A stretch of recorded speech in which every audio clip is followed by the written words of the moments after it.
Nós comentamos as encefalopatias do RN e agora as encefalopatias do lactente.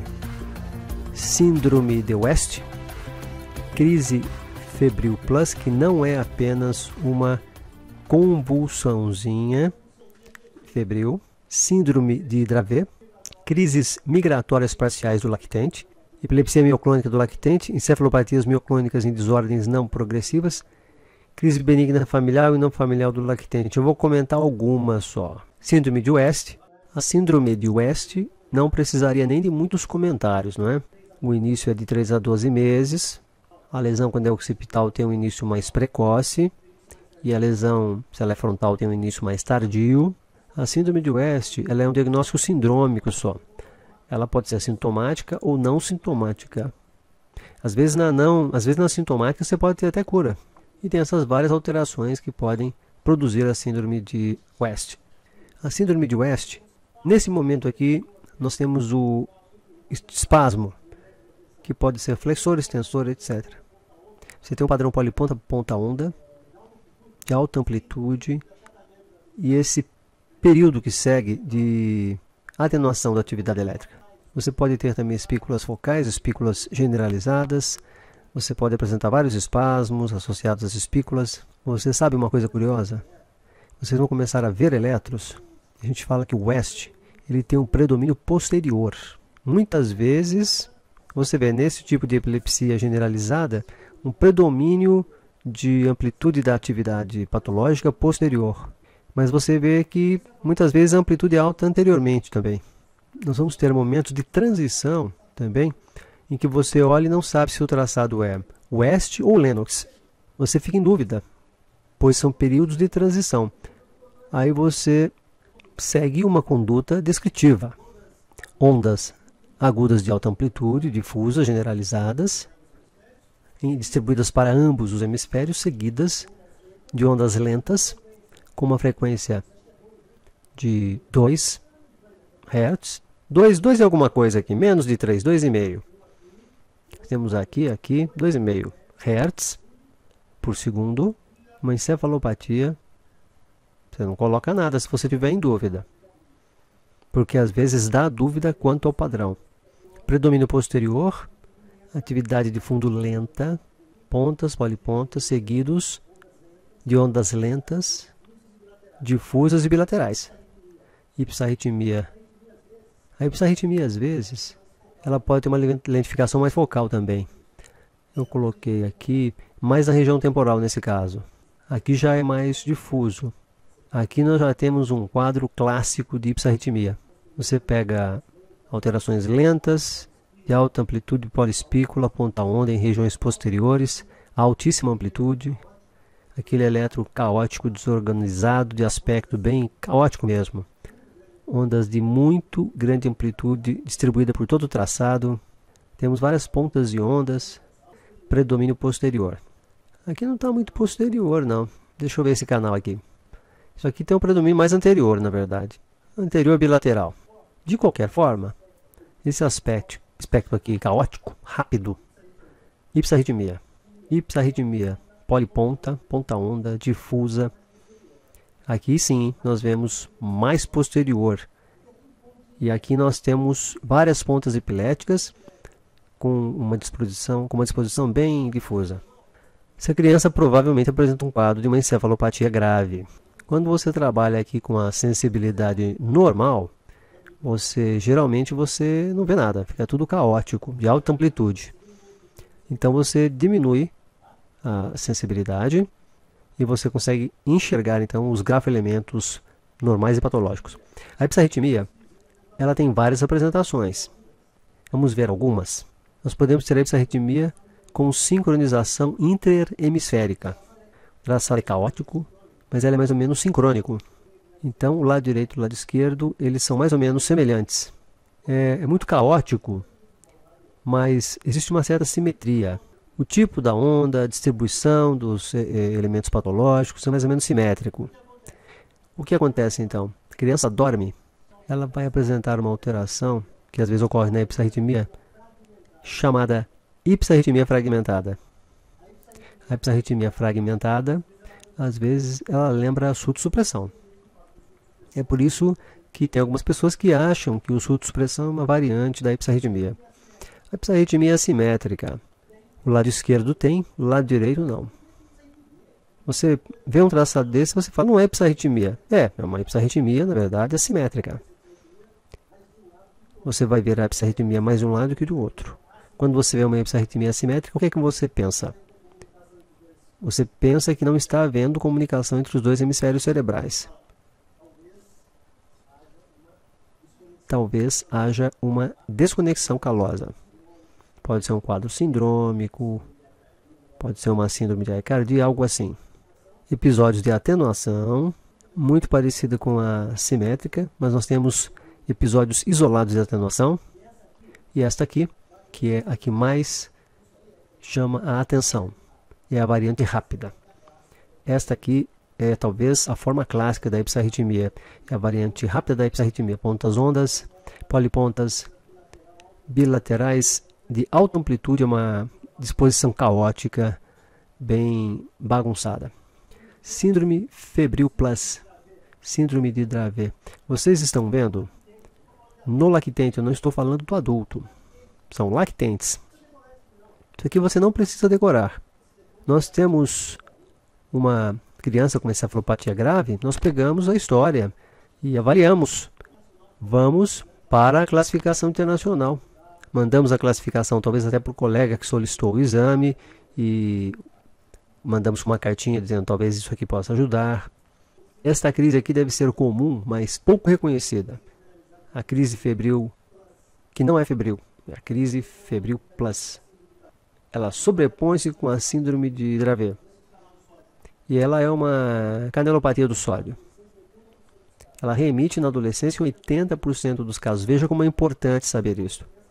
Porque a criança tem ausência, crise atônica, mioclônica, e tem uma chance de remissão de 80% dos casos na adolescência. Síndrome de Dravet. Ela apresenta convulsões febris. Não é aquela crise usual que a gente conhece, por isso é plus. Pode abrir a crise com status epiléticos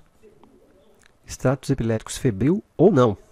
E é quando aparecem as outras crises aqui, mioclônicas, ausência atípica, etc. O eletroencefalograma pode ser normal, depois ele vai ficando mais lento. E você tem que considerar a síndrome de Dravet quando a convulsão febril começa no primeiro ano e o eletro é inicialmente normal. Assim você fica atento em relação ao quadro. Será que não é um Dravet? Crises convulsivas febris, então, precoces. Vamos pensar, nesses casos, nessas encefalopatias epiléticas. Na verdade, você tem uma mutação gênica que está associada com Dravet, com a convulsão febril plus e com a epilepsia generalizada severa da infância. Crises migratórias, eu não vou comentar que são raras. Como elas são migratórias, você pode ter status de crises eletrográficas de maneira focal. Quando você vê esses quadros, você pergunta, será que não é uma focal migratória? As crises são focais, por vezes duradouras. Vocês vejam como é importante ter uma ideia dessas síndromes, para nós não fazermos aquilo que eu mostrei no primeiro slide. Aqui só pega um hemisfério, certo? São as crises migratórias parciais do lactente, sem tratamento. A evolução não é favorável, em 3 a 6 meses de idade. Ela pode ser mais focal, mais localizada, pode ser de um lado ou de outro. Por que eu coloquei essas duas juntas? Eu vou comentar com vocês, vocês podem rever isso aqui depois. Quando você fala em crise mioclônica, o marcador da crise mioclônica é a poliponta. O marcador da crise mioclônica é a poliponta. Então você olhou no eletro e você viu polipontas. Você passa a pensar então na história, na idade, e nós vamos ver onde nós podemos encaixar, em qual quadro sindrômico encaixar essa criança. Aqui nós vemos polipontas, aqui nós temos um pouquinho, aqui não, aqui é artefato muscular, mas aqui nós vemos as polipontas, polipontas ondas. Polipontas ondas das crises mioclônicas são mais rápidas, não é igual à ausência, que é 3 Hz, quando nós temos a onda, é um pouco mais rápida. Aqui poliponta, poliponta onda, ponta onda, poliponta onda. Isso aqui é intercrítico. Ele tem a descarga e depois nós temos já a normalização para atividade de fundo. Poliponta, poliponta, poliponta. Aí você fala, por que não é tudo igual? Porque, como nós comentamos anteriormente, é generalizada, mas a projeção para o córtex varia, não é simétrico. A projeção pode ser assimétrica e geralmente o é. Epilepsias mioclônicas, vamos lembrar o que a gente conversou. Essa aqui não vale a pena discutir porque são 100 casos apenas descritos. Isto aqui é importante. Quando você faz um eletrocefalograma, a criança tem mioclonia e o pediatra, o neuropediatra, manda para o neurofisiologista. Pode ser um mioclônus benigno do lactente, é a síndrome de Fedman, e não é epilético. Pode ser mioclônus neonatal benigno do sono, não é epilético, vai desaparecer, exame neurológico normal. O que é mais comum? Refluxo gastroesofágico, e a gente tem uns abalos, às vezes, no refluxo, parece uma mioclonia. Então, ficar atento para isso também. O eletroencefalograma e o exame neurológico são normais. Será que não é um desses quadros? Nós vimos as crises epiléticas dos RNs, vimos as crises epiléticas dos lactentes. Vamos ver agora as síndromes epilépticas da infância. Qual é a síndrome epiléptica mais comum na infância? Ausência. Quem disse ausência? Parcial complexa. Que mais? Que mais? Descargas centrotemporais. Qual é? A primeira, epilepsia benigna da infância com espículas centrotemporais do seu bombom. Então, eu vou mostrar aqui uma anamnese feita com uma mãe de uma criança com um quadro de epilepsia. 7 anos, ele foi para a escola, eu fui buscá-lo e na volta, do nada ele parou na sala, eu chamei, ele veio na minha direção, eu falei, o que foi, João? Ele com o dedo na boca, assim, não falava nada. Eu peguei ele, levei ele para cima, fui chamar minha mãe, e nisso ele já estava babando, parado. Aí eu chamei meu esposo, ele veio, pegou ele, fomos para Santa Casa, lá descobrimos que era uma crise convulsiva que ele estava. Vamos embora. Ele quis jogar um pouco no computador. Sim, ele teve essa crise e fomos para Santa Casa. Essa crise durou, acho que 10 minutos. Foram 10 minutos de crise. Nem isso, foi bem rápido. Eu tenho que tirar na Santa Casa 10 minutos mesmo. Ele não saiu? Não. Ele ficou acordado, ele só paralisou. Paralisado. Aí, o olhar dele parou. Aí chegamos na Santa Casa, ele foi atendido, ele foi diagnosticado que era uma coisa de conflito. Mas antes ele chegou e não, ele chegou perto de mim e ficou assim. Só assim, mais nada. Veja esta vinheta. Garoto de 7 anos de idade foi encontrado pelos pais à noite sarivando, gargarejando, se afogando, não é? Tentando sem sucesso falar e aparentemente consciente. E uma crise unilateral motora envolvendo face, braço e mão. Essa crise ela pode sobrevir com uma crise generalizada, secundariamente generalizada, tônico-clônica. Você pode ter abalos hemifaciais, a boca muitas vezes mais que o olho, com hipersalivação e bloqueio fonatório. Os pacientes se referem comumente, eu queria falar e não conseguia.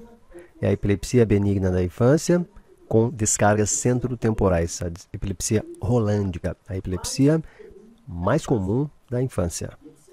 Epilepsia mais comum da infância. Essa é muito frequente.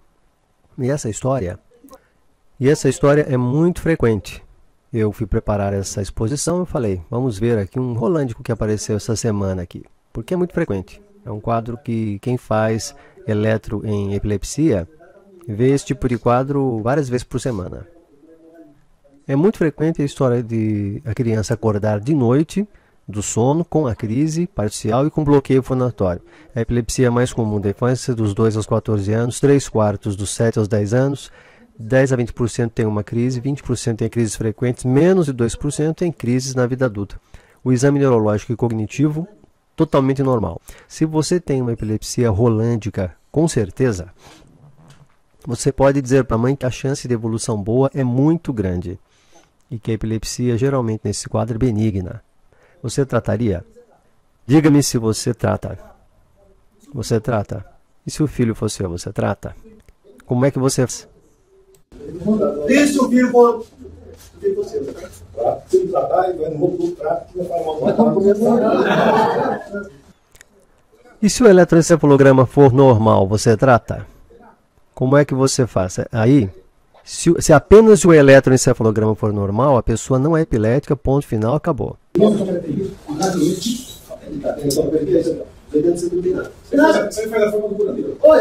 Se você fizer um eletroencefalograma numa pessoa, um exame de rotina, e a pessoa pergunta o que é isso, você explica, é uma alteração que pode aparecer em crianças normais, mas eu explico também que pode aparecer nos quadros de epilepsia, de atraso de desenvolvimento neuropsíquico, no caso da descarga rolântica. Não se trata eletro, hein? Nós não tratamos eletroencefalograma alterado, porque só o eletro alterado não significa que a pessoa tem epilepsia. Não esqueçam deste áudio que nós apresentamos e não esqueçam desse roteiro de diagnóstico, porque essa epilepsia é muito frequente. Semiologia ictal focal, você pode ter manifestações motoras orofaríngeas, orais com bloqueio fonatório, hipersalivação, movimentos clônicos de hemiface, membro superior. Quando ele refere aqui 70% noturnas, ele quer dizer em sono, dormindo. Eu cheguei, meu filho estava sentado na cama, tentava falar e não conseguia. A gente faz um eletroencefalograma, provavelmente é uma epilepsia rolândica. E ela assusta a família quando ela generaliza, geralmente. Aí você não trata? Quem perguntou? Eu não trato o eletroencefalograma. Eu não trato o eletroencefalograma, mas eu trato a convulsão. A criança tem convulsão, no caso? Crise única, nesses casos aqui, a gente não trata. Por quê? Veja o que acontece aqui. 10 a 20% das pessoas com esse quadro tem uma crise só. Então ele pode cair aqui. A recomendação da Eli é a seguinte: primeira crise você não trata. Mas você percebe, depende muito da situação. Rolândico, primeira crise, nós esperamos. Se for meu filho, primeira crise rolândica, eu não trato. Segunda crise, eu começo a tratar. Com o que você está usando? Essa aula é patrocínio da carbamazepina, da ácido valproico. Na época, eu fiz esse pelo o doutor chegou lá, estudou direitinho, não disse nem explicar a história da congestão. Você fica na hora, não tem congestão, você fala, foi congestão, foi. Essa é a verdade. Vendo embora, eu moro em Goiás. Eu chego para ele, pô, tá aqui. Eu falei, seu filho teve uma segunda convulsão, então, sem tratar, e a sua mulher disse que a culpa é sua. Então, ela falou 3 anos, repetiu 3 anos a respeito da sua falha, é isso? Falou que a culpa era sua. Chegou no topo, no caso do filho, e outra coisa que mora de nós, no interior, se você está falando de mim, eu estou lá em Taubaté, no interior de São Paulo. O que acontece? Ele vai no pastor, vai no Araquá, isso faz a lenda do curandeiro. Essa é a epilepsia do curandeiro. Pessoal, cada garrafada nunca mais... Infelizmente, eu vou te dar uma palavra da final para vocês aqui, que é a seguinte. Vocês me desculpem, mas nós estamos fugindo do tópico principal da discussão. Você entre no site da Eli, International League Against Epilepsy, e existem lá uma série de aulas com slides e todas as condutas corretas. E aquele artigo que eu mostrei da doutora Elza Márcia, ela também coloca todas as condutas nas epilepsias ali. Então é um artigo muito bom. Pode desencadear a crise persistente.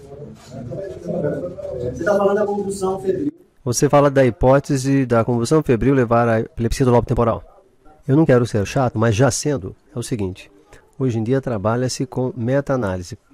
Tomamos centenas de trabalhos que incluem milhares de pacientes e aí a gente vai saber realmente qual medicamento que funciona. Então entre no site da Eli, que é um site super gostoso de entrar.